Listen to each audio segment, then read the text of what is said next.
Бесни, револтирани, по многобројни состаноци, апели, а по префрлање на топката од општината во Министерството за образование и наука, родителите на деца кои следат настава во подрачното училиште Димитар Поп Георгиев Беровски по 4 години борба решија да зборуваат пред камерата на Телма.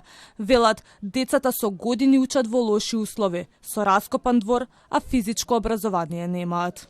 Децата тука што учат во подрачново училиште воопшто немаат нормални услови за настава. Почнувајќи од сообраќајниот мета што се случува околу училиштето, па се до просториите кои што се внатре.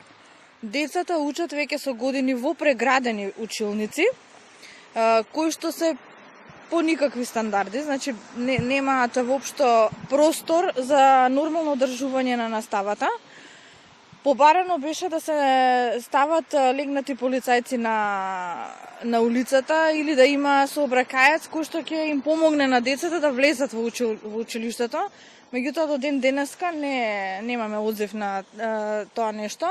Се зборуваше за од септември за бојкот на наставата, затоа што на вистина децата учат во премали училници, а во едно оделение има барем 25-6 деца. Катастрофалните услови во основното училиште во скопската населба Хром ги констатира и народниот правобранител, а општината и Министерството за образование и наука меѓусебно си ја префрлаат одговорноста. Во ова подрачно училиште настава следат 420 ученици во 10 училници.